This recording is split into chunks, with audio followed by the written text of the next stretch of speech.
The secret behind Casper's collar. In a quiet animal shelter tucked away on the edge of town, a sorrowful cry echoed through the dimly lit rows of kennels. Casper, a gray tabby with piercing green eyes, had been crying non-stop since he was left at the shelter. He had lost his owner, Francis Carter, and his family, unable to care for him, had no choice but to bring him here. Before we get into the story, comment below where in the world you are watching from today, and if you like this story, don't forget to subscribe.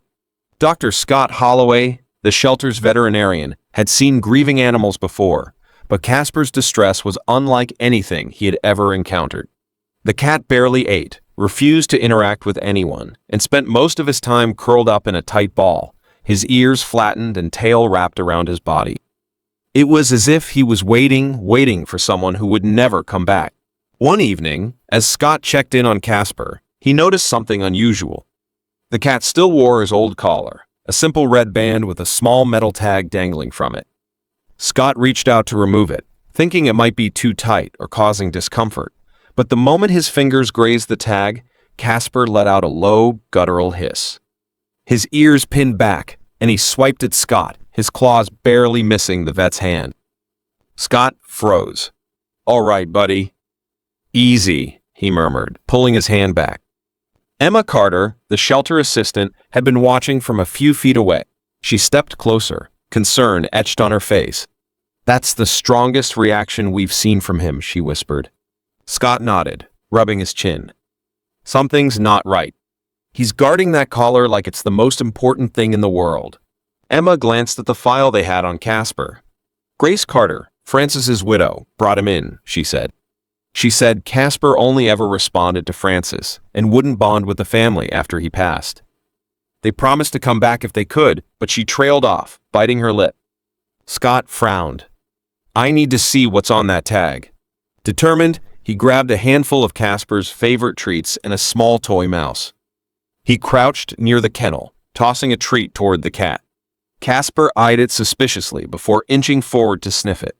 Slowly, Scott reached out, this time moving gently under Casper's chin to lift the tag just enough to read it. His heart stopped. "Oh my God," Scott whispered. Emma, seeing his expression, rushed forward. "What is it?" Scott turned the tag toward her. The name engraved wasn't Francis Carter. It wasn't even Casper. The letters, though worn, were still legible. "Come find me, M. Holloway." Emma's breath caught in her throat. "Holloway, as in your last name?"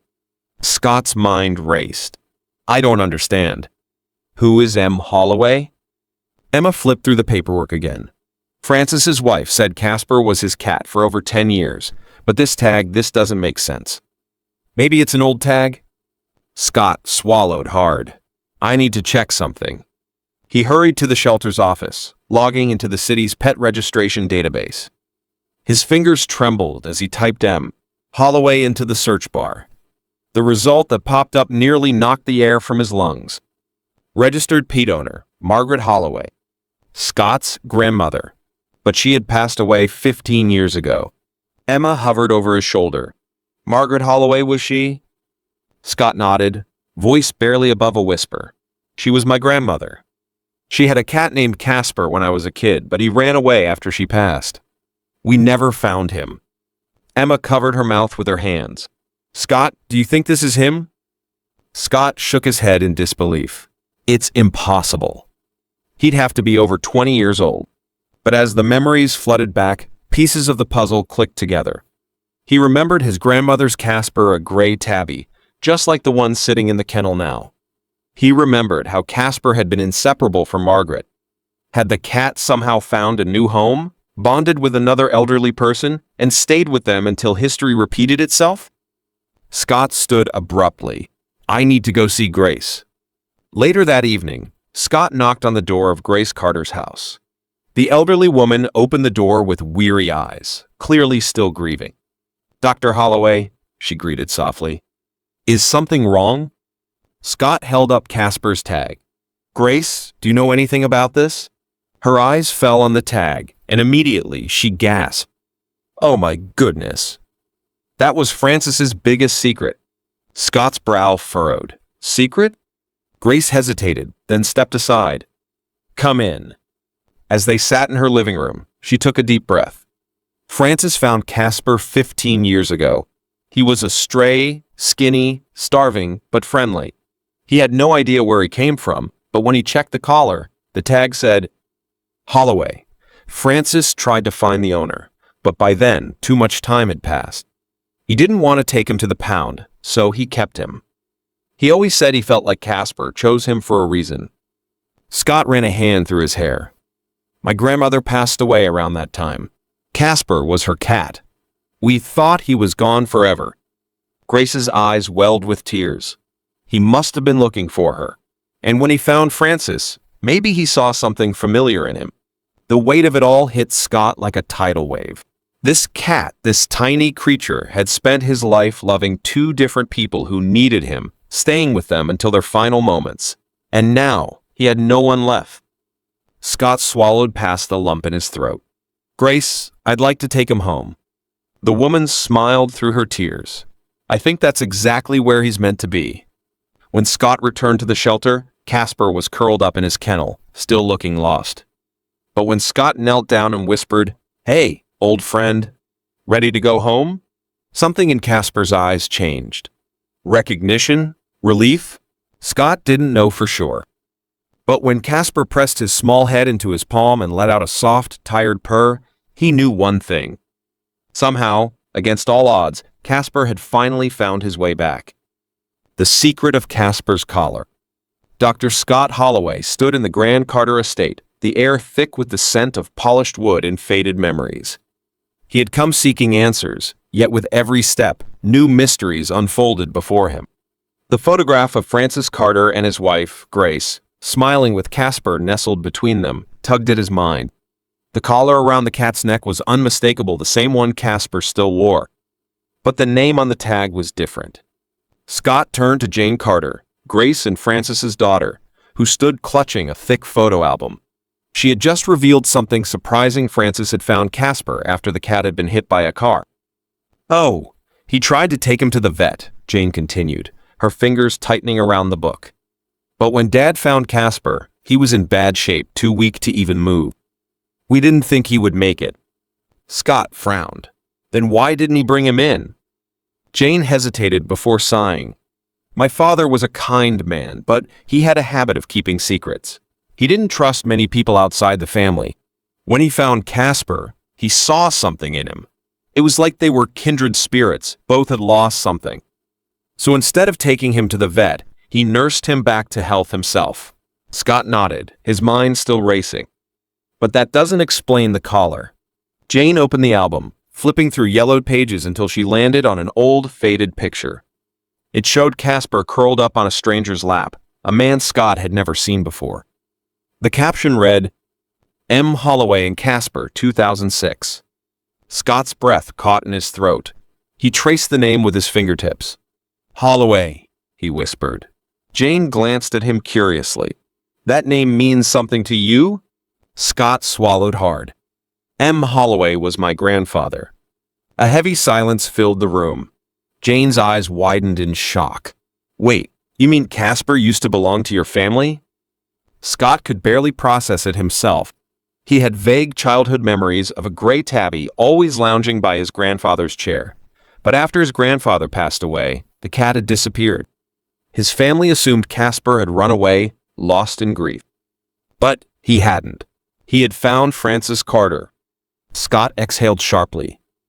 Jane, I think I know why Casper has been grieving so deeply. He's already lost 2 families. Jane's hand flew to her mouth, her eyes welling up. Oh my God, he's been carrying all that loss with him? Scott nodded. Animals feel things just as deeply as we do. And Casper, he's been searching for a home that keeps slipping away. Jane turned the page, revealing another photo. This one showed Casper curled up beside Francis, looking peaceful, his collar clearly visible. The letters were clearer here. The engraving didn't just say M. Holloway. There was more beneath it. Come find me, M. Holloway. Scott's chest tightened. That wasn't just a name.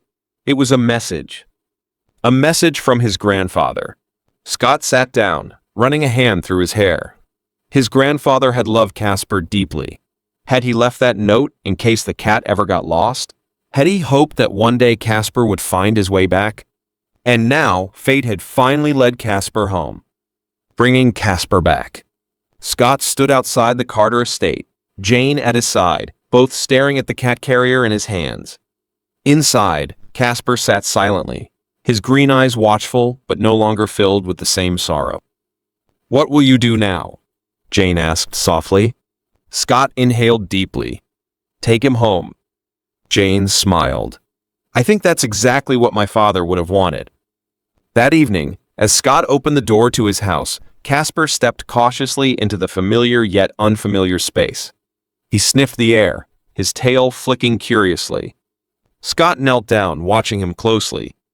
"Welcome home, old friend." Casper paused, then slowly padded over.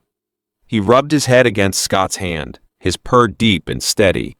For the first time since arriving at the shelter, he looked at peace. Somewhere deep in his heart, Scott knew Casper remembered. He had found his way back. The forgotten home, Casper's unbelievable journey. Dr. Scott Holloway sat at his desk, staring at the old photograph he had borrowed from Jane Carter. The faded image of a younger Casper, his collar still pristine, sent a chill down his spine. The name engraved on the tag wasn't Carter or Holloway, it was Emily Harrington. Scott had spent the last few hours searching the name online, and to his surprise, he found an Emily Harrington living in a small town just an hour away. The timeline fit perfectly.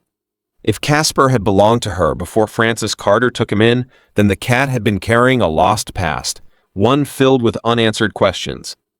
Taking a deep breath, Scott picked up the phone and dialed the number listed under Emily's name.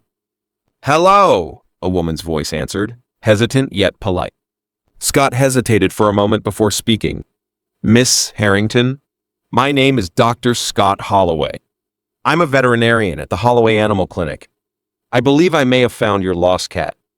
Silence. Scott could hear the sound of her breathing, quick and uneven. Then, a shaky whisper came through the receiver. You think you found Casper?" Scott's grip on the phone tightened. "I believe so. Would you be willing to come to the clinic and see for yourself?" Still dazed, Emily managed a small nod as if Scott could see her through the phone. "Yes, I'll be there as soon as I can." The meeting that changed everything. An hour later, the clinic doors swung open. A woman in her mid-40s, her auburn hair streaked with gray, stepped inside. Her hands trembled as she clutched her coat tightly around her. Emily's eyes darted around the clinic, scanning the room until they landed on Scott. "Dr. Holloway?" she asked, her voice barely above a whisper. Scott nodded, offering a reassuring smile. "He's just in the back. Follow me." Emily's footsteps were slow and hesitant, as if she was afraid to hope. Scott led her to a quiet room where Casper was curled up on a soft blanket. The moment he saw them enter, the cat's ears perked up, and he lifted his head. Emily gasped. "Casper?" she whispered. The cat's green eyes locked onto hers. Something unspoken passed between them, an emotion so raw it sent a shiver through Scott's spine. Casper blinked once, then twice. Then, as if suddenly recognizing her, he let out a deep, longing meow. Emily dropped to her knees. Tears welled in her eyes as she reached out a trembling hand. "Oh, my sweet boy, is it really you?" Casper, who had been inconsolable for weeks, slowly stood up and padded toward her. Then, in a heartbreaking moment of recognition, he pressed his head against her palm, his purring deep and endless. Emily let out a sob, cradling his face in her hands. "I thought I lost you forever." A lost past, a new future. Scott gave them a moment before gently kneeling beside her. "Miss Harrington," he said softly, "can you tell me what happened? How did Casper end up so far away from you?" Emily wiped her tears, taking a shaky breath. "It was 6 years ago there was a fire in my house. Everything happened so fast. I was barely able to get out, and in the chaos, I lost Casper. I searched everywhere for him. I put up flyers, contacted shelters, but after months, I had to accept that he was gone." She stroked the cat's fur, her voice breaking. "I never thought I'd see him again." Scott nodded, his mind piecing together the puzzle. That must have been when Francis Carter found him. He took Casper in and gave him a home. Emily looked up, her eyes filled with gratitude. He must have been a good man. Scott smiled. He was. He loved Casper, and Casper loved him. Emily let out a soft laugh, still petting the cat. And now, after all these years, he's found his way back to me. A pause settled over the room, both of them realizing the weight of this moment. Then, Emily looked at Scott with hesitation. But he's had a whole life since then. Would it be fair to take him away from the home he's known? Scott glanced at Casper, who had settled comfortably in Emily's lap, his purring never ending. The cat had mourned the loss of Francis, had felt abandoned and alone, but now, in Emily's arms, he looked at peace. Scott smiled. I think Casper just made his choice. A home found again.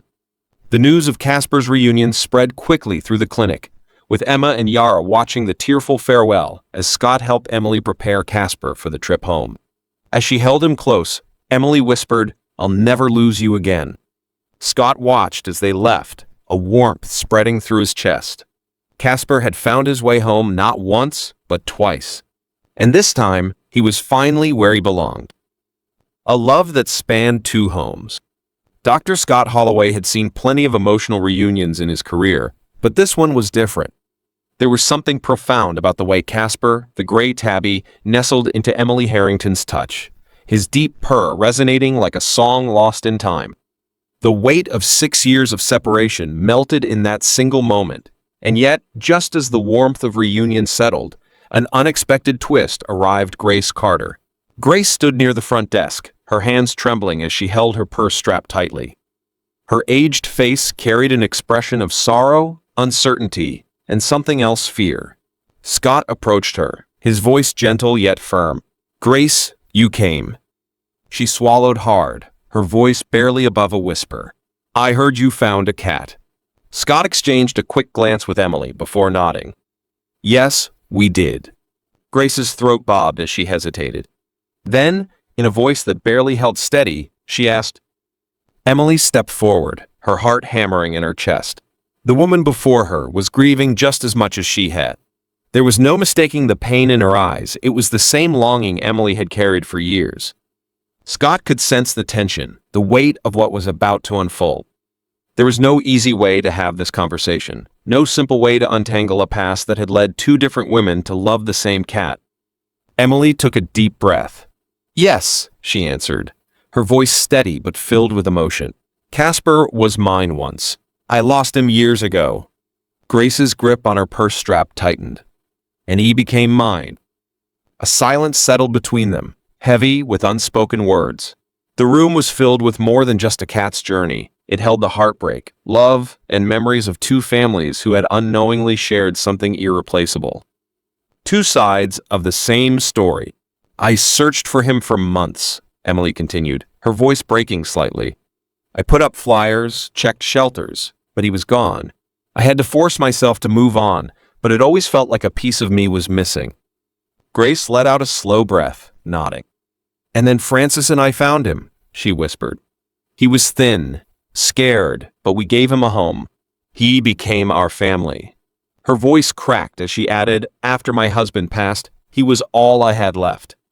Emily's heart clenched at those words.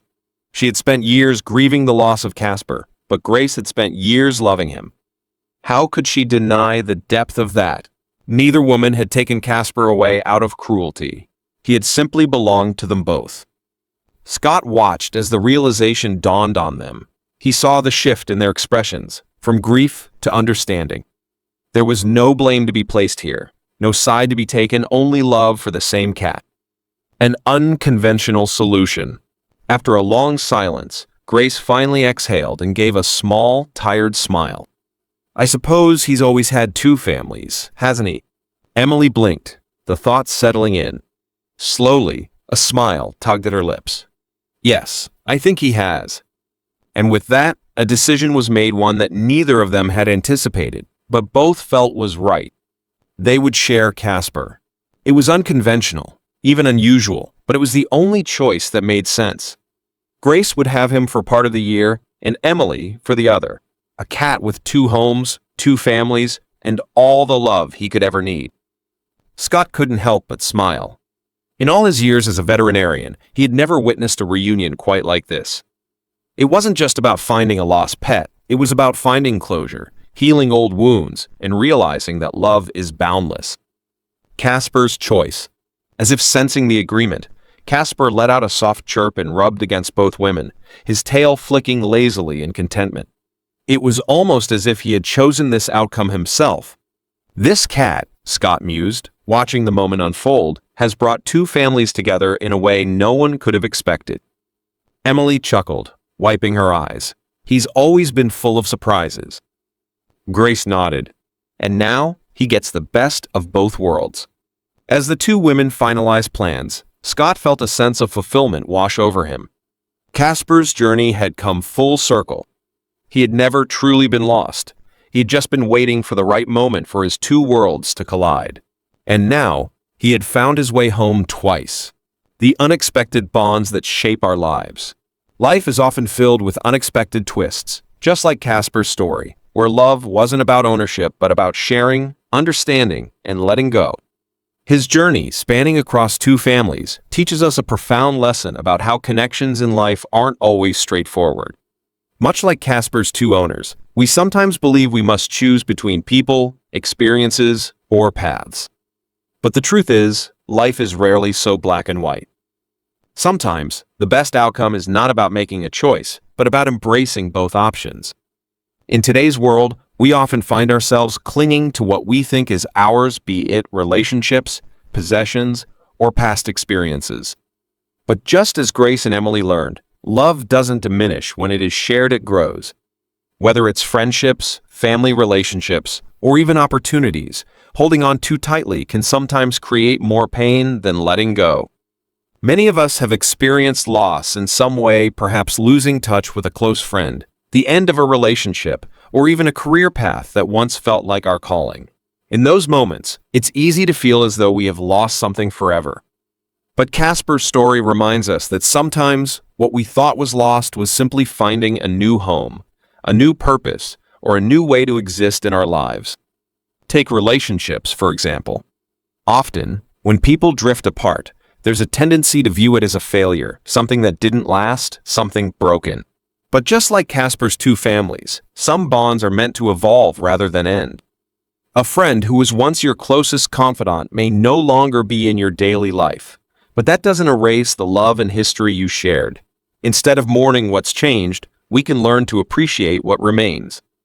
This lesson extends beyond personal relationships. Life is constantly shifting, and what we think we want may change as we grow. A job we once loved might no longer fulfill us. A place we called home may no longer feel like home. Instead of resisting these changes, we can accept them as part of our journey, understanding that sometimes our happiness lies in moving forward while still cherishing the past. Casper's story also teaches us about compassion and compromise. In a world where people often fight to be right or to claim what is theirs, this story reminds us that sometimes the best resolution is not about taking but about sharing. Imagine if more of us approached life this way, choosing collaboration over competition, understanding over resentment, and shared love over ownership. At its heart, Casper's journey is about acceptance, resilience, and the deep connections that bind us. It is a reminder that life doesn't always unfold the way we expect, but when we open our hearts to the unexpected, we might just find a love greater than we ever imagined. Let us know in the comments below if you like comment 1, don't like comment 2. Please subscribe to this channel and leave a like, share. Love for animals is a wonderful thing. Do you agree? Thank you very much for listening. See you in the next video. Have a nice day.